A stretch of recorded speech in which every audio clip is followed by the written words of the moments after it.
The morning sun glinted off the waves as Mina Kim walked along the beach.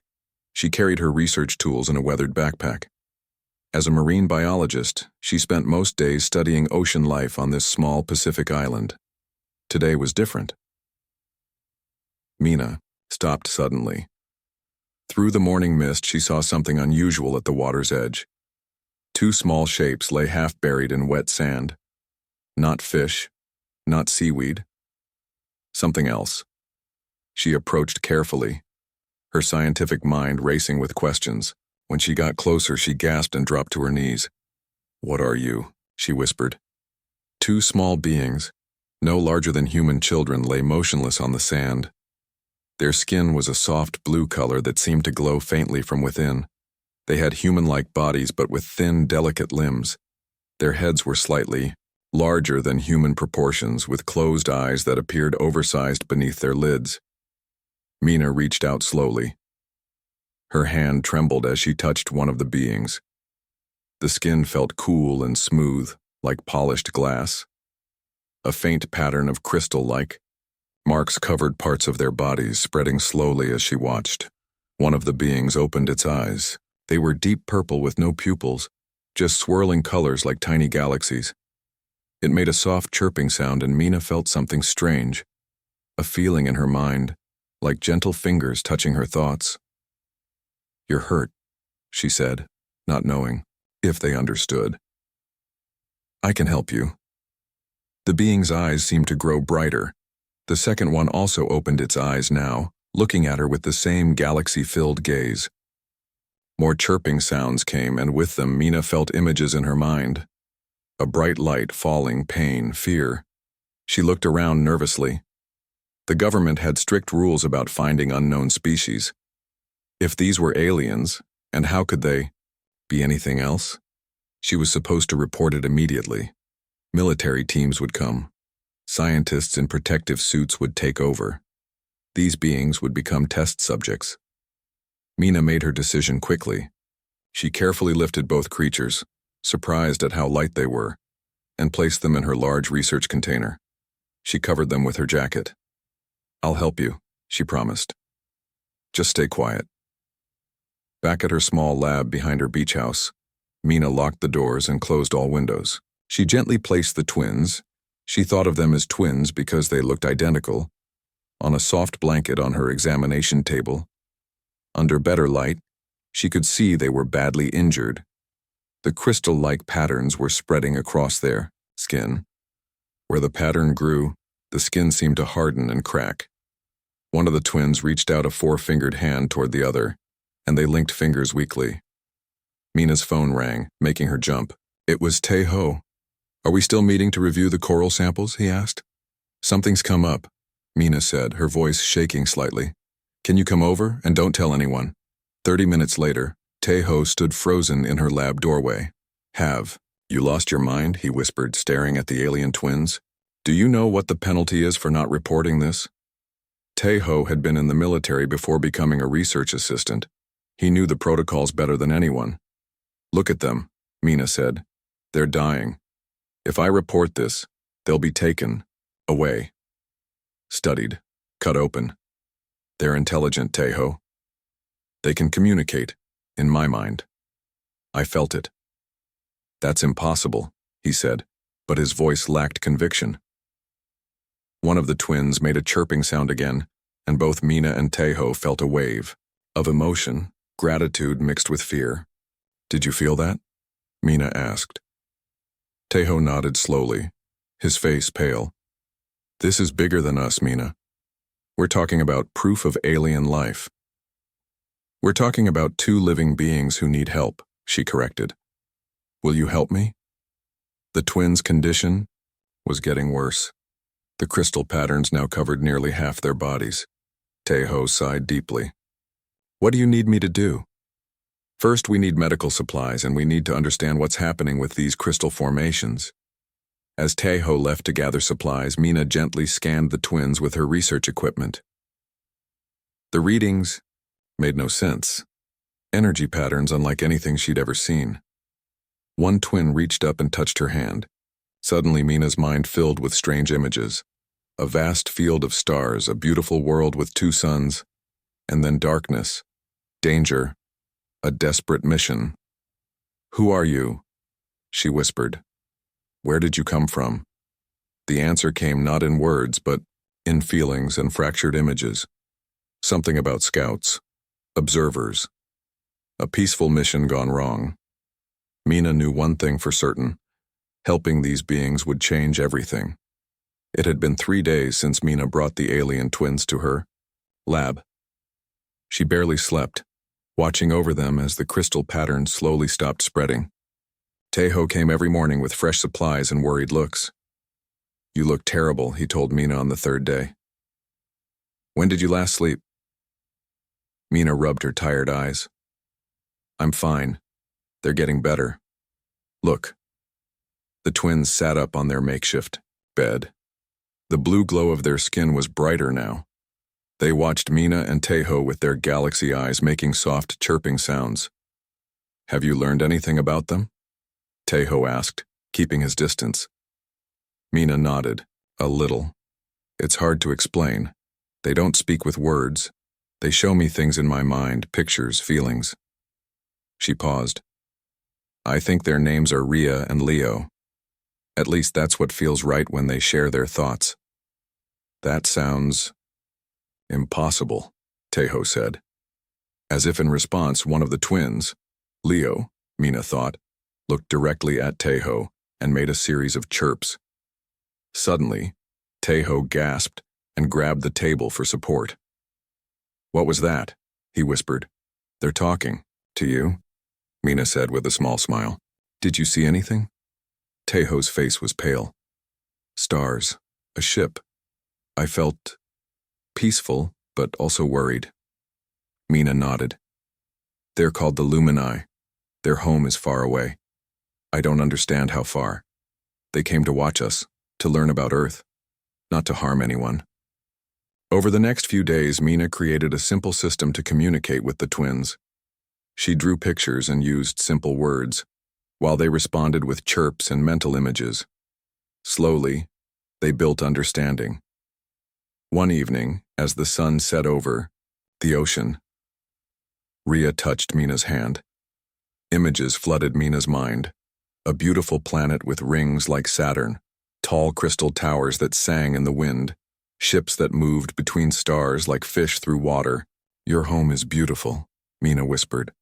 Leo chirped sadly and shared another image.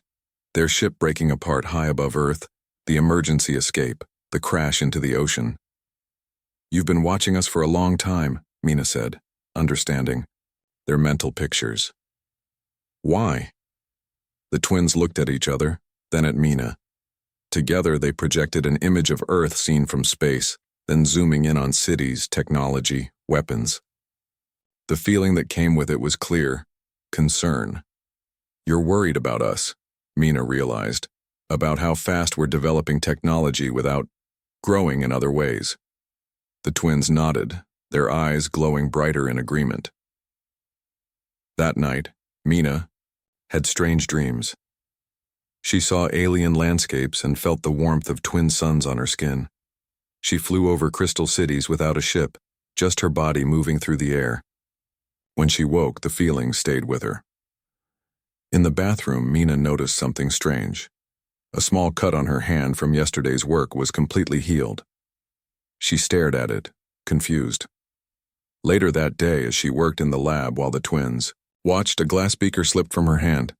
Without thinking, Mina reached out and the beaker stopped falling. It hung in the air for a second before dropping again. Mina caught it safely.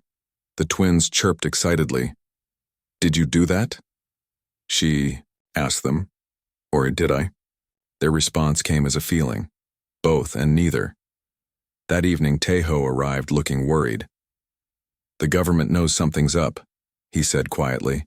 "There's talk about unusual energy readings in this area. They're sending people to check, the Maui." Twins became agitated, their skin glowing brighter with stress. "We need to be careful," Mina said, trying to calm them. "No one knows you're here." But later that night, as Mina sat with the twins under the stars on her small deck, she felt something new in her connection with them. A warning. She looked up and saw a drone flying silently over the beach. "Someone's looking for you," she whispered. The twins chirped softly. In Mina's mind appeared the image of people in dark uniforms, weapons ready, coming closer. "We'll protect you," she promised, surprised at how natural it felt to say we instead of I. Mina didn't understand what was happening to her, but she knew one thing. Her connection with the twins was growing stronger each day, and it was changing her in ways she couldn't explain. The sound of helicopter blades woke Mina in the early morning. She rushed to the window and saw black vehicles on the beach road. Men in dark uniforms were walking door to door, showing something to her neighbors. "They're here," she whispered to the twins, who stood behind her. In 2 weeks, Leo and Rhea had recovered enough to walk around. Their blue skin glowed brightly in the dim room. Tejo burst through the back door. "Government agents," he said, out of breath. "They're asking about unusual energy readings. They have special equipment, scanners, of some kind." Mina looked at the twins. "Can they detect you?" The twins chirped and sent her mental images of the devices the agents carried. The feeling that came with the images was clear. Yes, the machines could find them. "We need to leave," Mina said. "Now." They packed quickly. Food, water, medical, supplies. Tejo had his old military backpack ready. "My family has a cabin in the mountains," he said. "No one knows about it except my uncle. We can hide there." As they loaded Tejo's truck, Mina felt something strange. A warning sense. She turned to see a man in a black uniform watching them from down the street. He spoke into a radio. "Drive," she told Tejo. "Fast." They sped away just as more agents appeared. In the back seat, hidden under blankets, the twins chirped nervously. "Who are they?" Mina asked. Leo touched her shoulder from behind. Images flowed into her mind. Government facilities, scientists in white coats, creatures like the twins being studied. The feelings were dark: fear, pain, death. They found others, like you before, Mina realized, and it didn't end well. On the mountain roads, they saw helicopters searching the valleys below. Tejo drove skillfully through forest paths that barely qualified as roads. "The cabin is off-grid," he explained. "Solar power, well water. My uncle was paranoid about government surveillance." "Smart man," Mina said. The cabin was small but sturdy, hidden among tall pine trees. As they unloaded their supplies, the twins stepped out of the truck and looked around in wonder. They chirped excitedly at the forest, the mountains, the open sky. "I think they like it here," Tejo said with a small smile. That evening, as they sat around a small fire outside the cabin, Leo and Rhea revealed more about their mission. Through images and feelings, they explained they were part of a network of observers studying Earth. "How long have your people been watching us?" Mina asked. The twins projected an image of ancient humans building pyramids, then medieval castles, then modern cities. "Centuries," Tejo whispered. "They've been here all along." The next morning, Mina woke to find the twins outside in a small clearing. They were moving in a strange, dance-like pattern, their hands creating trails of light. In the air, plants around them seemed to grow faster, reaching toward them. Mina watched in amazement as a withered tree began to sprout new leaves where Leo touched it. Rhea placed her hands in a small stream, and the water briefly glowed with the same blue light as their skin. Tejo joined Mina. "What are they doing?" "I think they're connecting with the environment," she said. "Maybe healing it?" Later, when a helicopter flew too close to their location, Rhea raised her hands toward it. The helicopter's lights flickered, and it turned away as if its instruments had malfunctioned. That night, a storm hit the mountains. As rain pounded the cabin roof, Mina felt a new sensation. She could sense the storm, almost taste the electricity in the air. When she mentioned this to the twins, they seemed pleased, chirping happily. "They're changing you," Tejo said quietly. "Whatever connection you have with them, it's affecting you physically." Mina nodded slowly. "I know. I can feel it." On the 5th day at the cabin, Tejo's satellite phone rang.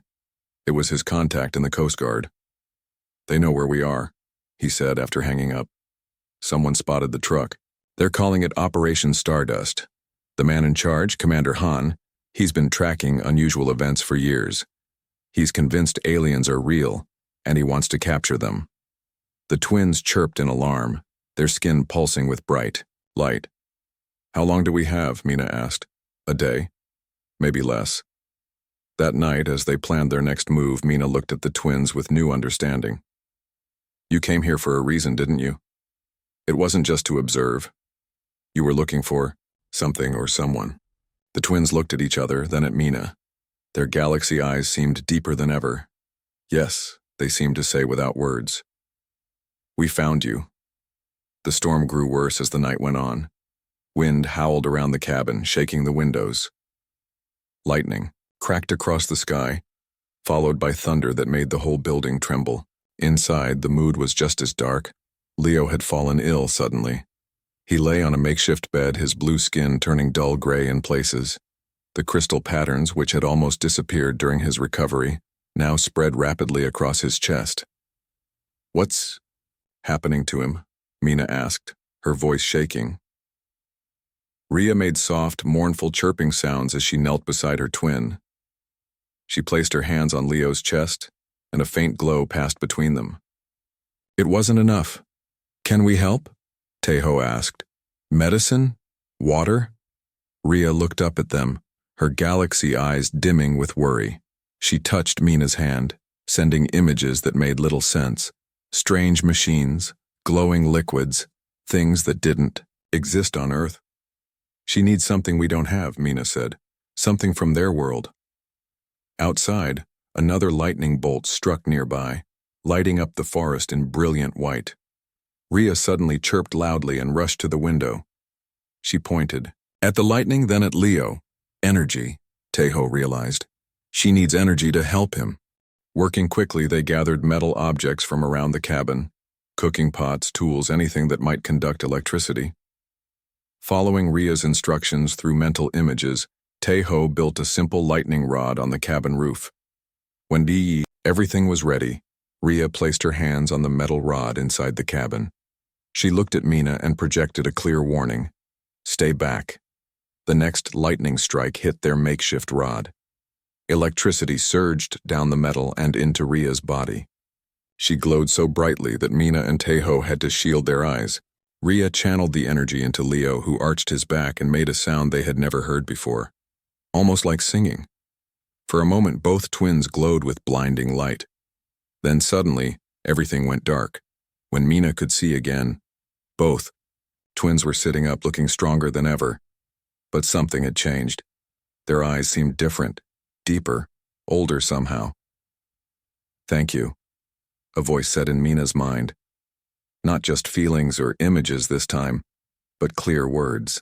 You can talk now? She asked in surprise. The energy reset our systems, Leo's voice said in her head. We can communicate more directly now. Tejo stepped back. I heard that too, he said. In my mind. Rhea stood up and approached them slowly. We must tell you the truth, her voice said in their minds. We are not what you think we are. What do you mean? Mina asked. Leo joined his twin. We are not the Lumini. We are creations of the Lumini. Think of us as biological machines, advanced technology in living form. Mina sat down heavily. Your robots? Artificial intelligence? More than that, Leo explained. We are vessels designed to find compatible life forms. Specific life forms. Compatible for what? Tejo asked, his voice tight with new suspicion. Rhea looked directly at Mina. For connection. For bonding. For saving our creators. As the twins explained, Mina felt her world shifting. The Luminae, the real Luminae, were an ancient species from a distant star system. Their world was dying, not just their planet, but their physical forms. After millions of years of evolution, they had reached a point where their bodies could no longer sustain their advanced consciousness. They created us to find hope, Leo said. To find species that might be compatible with their consciousness. Compatible. How? Mina asked, though she was beginning to understand. Rhea touched Mina's hand gently. Since we met, your body has been changing. The dreams, the healing, the new abilities, these are signs of compatibility. You've been changing me? Mina whispered. Preparing you, Leo corrected. Testing if you could accept Illumini consciousness without harm. Tejo stood up angrily. You've been experimenting on her without consent. No, Mina said suddenly, understanding flooding her mind. They've been helping me see what's possible. She looked at the twins. That's why I can feel the storm. Why I could stop the beaker from falling. You're showing me what I could become. Yes, the twins said together in her mind. And you are perfect. The morning sun broke through the clouds as the storm finally passed. Mina stood by the cabin window watching the forest come alive with new day. Behind her, Leo and Rhea sat with Tejo explaining more about their creator's plan. It's not invasion, Leo's voice said in their minds. It's symbiosis, a joining that benefits both. Tejo remained skeptical. So these Lumini want to… what? Take over human bodies? Not take over, Rhea corrected gently. Join with. The human remains but gains the knowledge and abilities of the Lumini. The Lumini gains a new physical form and perspective. And what happens to the original human consciousness? Tejo pressed. Does it get erased? No, Leo said. It merges. Two become one, greater than either alone. Mina turned from the window. Like what's been happening to me already. The dreams, the abilities. They're glimpses of what full joining would be like. Before they could discuss further, Tejo's satellite phone beeped with an alert. He checked it and his face grew pale.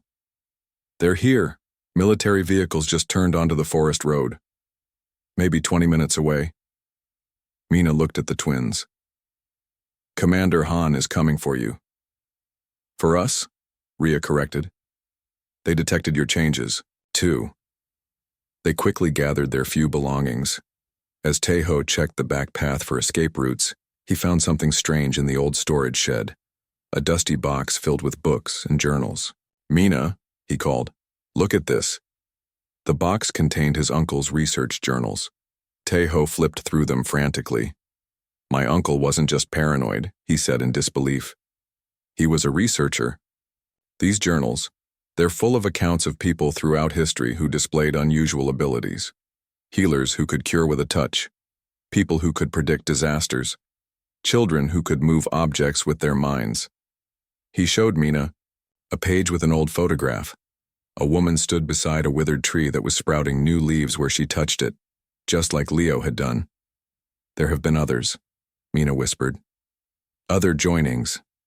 Many others, Leo confirmed. Throughout human history, small numbers carefully chosen. The sound of vehicles growing closer broke their conversation. Through the trees, they could see dust rising from the forest road. We have to decide now, Rhea said urgently. Mina, you must choose. Join with Illumini consciousness and help us continue our work on Earth, or remain as you are. If I join, Mina asked, what happens? You become more than human, Leo explained, part of a greater whole. You help us find others who are compatible. Together we work toward a future where both species evolve into something new. And if I refuse? Rhea's galaxy eyes dimmed slightly. We respect your choice. We find another way. The first military vehicle appeared at the end of the cabin's driveway. Men in black uniforms jumped out carrying strange equipment. At their center stood a stern-faced man who must be Commander Han. Surrender the aliens, Han's voice boomed through a speaker. We have the cabin surrounded. Tejo looked at Mina. Whatever you decide, I'm with you. Mina took a deep breath and stepped onto the cabin porch, facing Commander Han and his team. The morning sun caught in her hair, creating almost a halo effect. Behind her, the twins waited silently. Those aren't just aliens you're after, she called out. They're the future, our future. Han raised his hand, signaling his team to ready their weapons. Step aside, Dr. Kim. Those creatures are property of the government now. Mina felt something shift inside her, knowledge flooding in, certainty growing. She had made her choice. She raised her hands toward the sky, feeling energy flow through her body like the lightning had flowed through Rhea. "No," she said simply. "They're family." As Commander Han ordered his men to advance, Mina felt the twins link their minds completely with hers. In that moment, she understood everything: the true age of the Lumine, their peaceful intentions, their hope for a shared future. Not conquest, but evolution. Not loss, but transformation. With a gentle smile, she took her first step as something more than human, and something truly began.